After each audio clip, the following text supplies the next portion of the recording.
ছাত্ৰ ছাত্ৰীসকল আজি আমি ক্লাছ 6ৰ ইংৰাজী পাঠ্যপুথিৰ লেসন নম্বৰ 1ত থকা আফটাৰনুন অন এ হিল নামৰ এই পয়েমটোৰ এক্টিভিটি 12ৰ পৰা সমাধান কৰি যাম। ইয়াৰ আগৰ ভিডিঅ'টোত মই এক্টিভিটি 11 লৈকে সমাধান কৰি দিছিলোঁ। সেই ভিডিঅ'টোৰ লিংক এই ভিডিঅ'টোৰ তলতে পাই যাবা। যিসকলে এতিয়ালৈকে সেই ভিডিঅ'টো চোৱা নাই ইয়াতে ক্লিক কৰি চাই ল'ব পাৰিবা আৰু এতিয়ালৈকে যদিহে চেনেলটো সাবস্ক্ৰাইব কৰি লোৱা নাই কৰি লোৱা, কাৰণ তোমালোকৰ এনে ধৰণৰ ভিডিঅ'বোৰ ইয়াতে পাই থাকিবা। এক্টিভিটি 12ৰ এটো দিয়া আছে ড্ৰ এ সিনাৰি। এটা দৃশ্য ইয়াতে আঁকিব দিছে।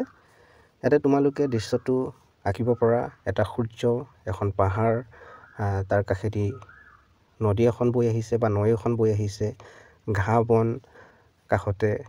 গৰু ছাগলী চৰি আছে, তেনেকৈ বা ঘৰ দুৱাৰ গছ গছনি তেনেদৰে তোমালোকে ছবি এখন আঁকিব পৰা। ইয়াতে 12ৰ ভি এক্টিভিটিটোত দিয়া আছে যে ডিছক্ৰাইব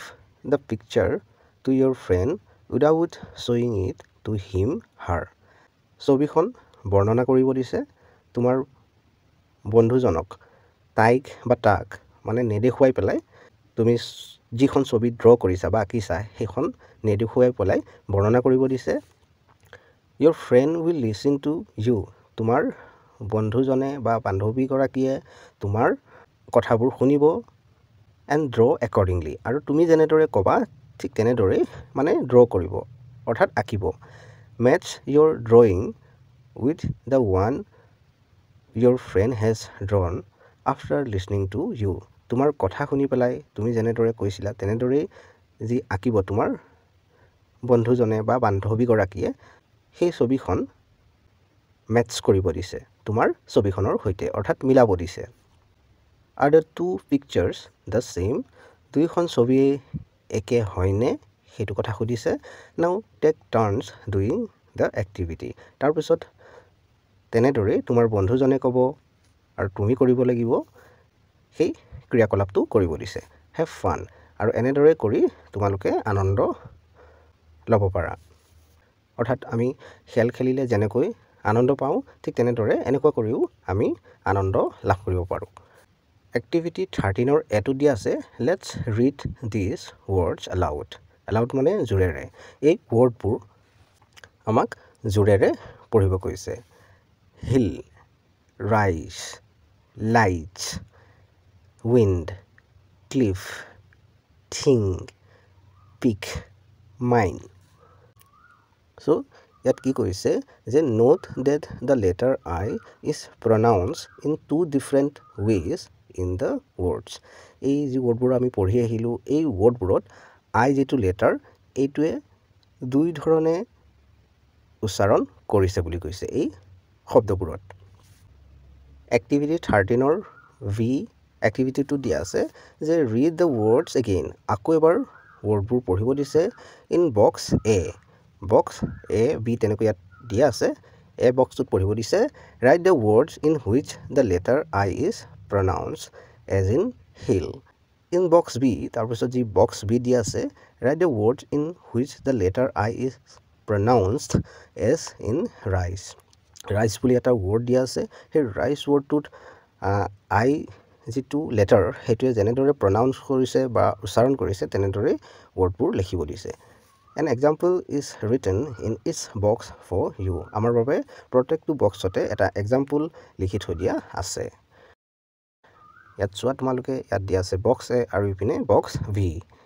বক্স এত এইটো হিল, হিল বুলি ইয়াতে দিয়া আছে। চ' ইয়াতে আমি এই লিখিব পাৰোঁ পিন, উইন, হুইট, চিপ তেনেদৰে। ঠিক তেনেদৰে বক্স বিত ৰাইজ বুলি দিয়া আছে। ইয়াতে আমি লিখিব পাৰোঁ বাইক, মাইন, ফাইন, ৰাইট তেনেদৰে। তাৰপিছত দিয়া আছে যে লেটছ লাৰ্ণ ছাম গ্ৰামাৰ। অহা অকণমান গ্ৰামাৰ শিকোঁ। এক্টিভিটি 14টো দিয়া আছে read the poem afternoon on a hill. Afternoon on a hill নামৰ এই পদ্যটো পঢ়িব দিছে। এণ্ড ফাইন ৱৰ্ডছ, তাৰপিছত কিছুমান ৱৰ্ড বাছনি কৰিব দিছে which belong to different word classes. যিবোৰ বেলেগ বেলেগ ৱৰ্ড ক্লাছত পৰে write them down in the spaces given below ইয়াতে খালী ঠাই দিয়া আছিল মই ইয়াতে লিখি দিছোঁ বাৰু ইয়াতে লিখিব দিছিলে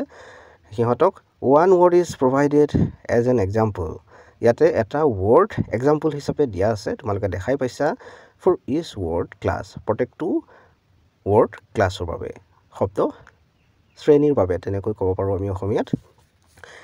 এটোত দিয়া আছে noun এটো ইয়াতে বহলভাৱে বুজাই দিছে যে এ নেমিং ৱৰ্ডছ এটা নাম বুজোৱা শব্দ যেনে হিল হিল মানে আমি জানো পাহাৰৰ নাম ঠিক তেনেদৰে আমি এই পদ্যটো পঢ়োঁতে নাম বুজোৱা ৱৰ্ডবোৰ পাওঁ যেনে ছান মানে ভেলি ফ্লাৱাৰ ফুল ক্লাউড মেঘৰ বা ডাৱৰৰ নাম গ্ৰাছ মানে ঘাঁহৰ নাম ঠিক তেনেদৰে আৰু কেইটামান ৱৰ্ড আছে তো তোমালোকে ইচ্ছা কৰি লিখিব পাৰা মই 4টা লিখি দিছোঁ ভিডিঅ'টো চাইছোঁ প্ৰনাউনটো আকৌ বহলভাৱে বুজাই দিয়া আছে যে a word use instead of a noun এটা নাউনৰ পৰিৱৰ্তে এই ৱৰ্ডটো ব্যৱহাৰ কৰা হয় যেনেদৰে আই তো তাত মাইন বুলি দিয়া আছিল মাইন চিটো চাইছোঁ adjective a word that describes a person or a thing এটা বস্তু বা এজন ব্যক্তিক কি কৰে বৰ্ণনা কৰে এই ৱৰ্ডটোৱে যেনেদৰে গ্লাডিয়াছ এইটো পাইছিলোঁ আৰু ইয়াতে আমি লিখিব পাৰোঁ কুৱেট দ্বিতীয়টো চাইছোঁ ভাৰ্ব এ ৱৰ্ড ডেট এক্সপ্ৰেছেছ ষ্টেট অৰ এন একশ্যন ভাৰ্বটো মানে কোনো এটা কামক বুজাব কাম কৰাক বুজাব তেনেকৈ টাচ মানে চোৱা ঠিক তেনেকৈ আমি লিখিব পাৰোঁ পিক লুক ৱাচ তেনেদৰে ৱৰ্ডবোৰ আমি পাইছিলোঁ এই পয়েমটোত তো মই ইয়াতে লিখি দিছোঁ তোমালোকেও এনেদৰে লিখি ল'বা এইবাৰ আহিছোঁ এক্টিভিটি 15টোলৈ 15ৰ এটো চাইছোঁ read this line from the poem এই লাইনটো পঢ়িব দিছে পয়েমটোৰ পৰাই দিয়া আছে I will be the gladdest thing মই সকলোতকৈ সুখী বস্তুটো হ'ম Here the word gladius is the superlative degree of the adjective glad. ইয়াত গ্লাডৰ যিটো superlative degree হয় গ্লাডটো এটা adjective হয় আৰু এই গ্লাডটোৰ যিটো superlative degree হয় সেইটো হয় gladiest. The comparative degree of glad is gladier আৰু comparative degreeটো হ'ব gladৰ কি হয় gladier. Comparative degree মানে compare মানে জানা তুলনা কৰা আৰু superlative মানে ওপৰত আৰু সকলোতকৈ we use the comparative degree and the superlative degree of adjectives for comparison আমি superlative degree আৰু যি comparative degree ইউজ কৰোঁ সেইটো আমি তুলনা কৰিবৰ কাৰণে ব্যৱহাৰ কৰোঁ বুলি কৈছে জেনেৰেলি সাধাৰণতে er is added to the adjective to make it comparative and est is added to make it superlative degree লৈ পৰিৱৰ্তন কৰিবৰ কাৰণে আমি কি কৰোঁ est যোগ কৰি দিওঁ সাধাৰণতে ৱৰ্ডটোৰ শেষত আৰু er যোগ কৰোঁ কি কৰিবৰ কাৰণে comparative degree লৈ পৰিৱৰ্তন কৰিবৰ বাবে ইয়াতে চোৱা let's learn the comparative and superlative degrees of a few adjectives কেইটামান adjectiveৰ ইয়াতে comparative degree আৰু superlative degree দিয়া আছে আমাক এটো শিকিব দিছে বা পঢ়িব দিছে মই এতিয়া বুজাই দিম তোমালোকক ইয়াত চোৱা পজিটিভ ডিগ্ৰী বুলি দিয়া আছে এইবোৰ মানে কোনো কম্পেৰিজন হোৱা নাই এইবোৰ এডজেক্টিভ হয় কোল্ড বুলি দিয়া আছে কম্পেৰেটিভ ডিগ্ৰী কি কৰিছে কোল্ডৰ পিছত er লগাই পেলাই কম্পেৰেটিভ ডিগ্ৰী সৃষ্টি কৰি দিছে মানে কোল্ডাৰ মানে তাতকৈ ঠাণ্ডা কোল্ড মানে ঠাণ্ডা কোল্ডাৰ তাতকৈ ঠাণ্ডা সুপাৰলেটিভ ডিগ্ৰীত চোৱা কোল্ডেষ্ট কোল্ডৰ লগত est লগাই দিছে কোল্ডেষ্ট হৈ গ'ল মানে সকলোতকৈ ঠাণ্ডা তেনেকৈ হ'ব লাইট ইয়াত লাইটটো পোহৰকো বুজাব বা পাতল কিবা বস্তু সৰু বস্তু তেনেকৈ বুজাব ঠিক তেনেদৰে er লগাই পেলাই ইয়াত কি হ'ল লাইটাৰ তাতকৈ পাতল বা সৰু তেনেকৈ বুজাব পাৰে ইয়াতে সুপাৰলেটিভ ডিগ্ৰীত হৈছে লাইটেষ্ট ইয়াত লাইটৰ লগত est যোগ কৰি দিছে শেষত ঠিক তেনেদৰে ক্লিন মানে পৰিষ্কাৰ কম্পেৰেটিভ ডিগ্ৰীত হৈছে ক্লিনাৰ মানে তাতকৈ পৰিষ্কাৰ ক্লিনেছ সুপাৰলেটিভ ডিগ্ৰীত হৈছে ক্লিনেছ মানে সকলোতকৈ পৰিষ্কাৰ তেনেদৰে ব্ৰাইটাৰ ব্ৰাইটেষ্ট ব্ৰাইট মানে উজ্জ্বল ব্ৰাইটাৰ তাতকৈ উজ্জ্বল ব্ৰাইটেষ্ট মানে সকলোতকৈ উজ্জ্বল টল মানে ওখ টলাৰ তাতকৈ ওখ টলেষ্ট মানে সকলোতকৈ ওখ তেনেদৰে তোমালোকে নিশ্চয় এইবোৰ ভালকৈ বুজি পাইছা যদিও বুজাত অলপ অসুবিধা হৈছে বা বুজি পোৱা নাই তোমালোকে কমেণ্টত সুধিব পাৰা মই যদি সময় পাওঁ তোমালোকক বুজাই দিব চেষ্টা কৰিম তাতো ভি এক্টিভিটিটো দি আছে যে নাও কমপ্লিট দ্য ফলোইং টেবল এই তলৰ যিখন টেবল সেইটো কমপ্লিট কৰিব দিছিল এইটোত positive degree comparative degree superlative degree তেনেকৈ ভাগ কৰা আছিল ইয়াতে কোৱাইট বুলি দি দিছে এইটো পজিটিভ ডিগ্ৰী দি আছে কম্পাৰেটিভ ডিগ্ৰী হ'ব quiet R quiet R R এটা লগাই দিম আৰু ইয়াতে কোৱাইটেষ্ট লিখি দিম ইয়াত খালী ৰখা আছিল কিন্তু মাজৰটো দিয়া আছিল চেফাৰ মানে এইটো কম্পাৰেটিভ ডিগ্ৰী দিয়া আছিল চ' আমি চেফ বুলি লিখিম ইয়াত চেফাৰ ইয়াত আমি লিখিম চেফেষ্ট ঠিক তেনেদৰে ইয়াত দিয়া আছে ছুপাৰলেটিভ ডিগ্ৰী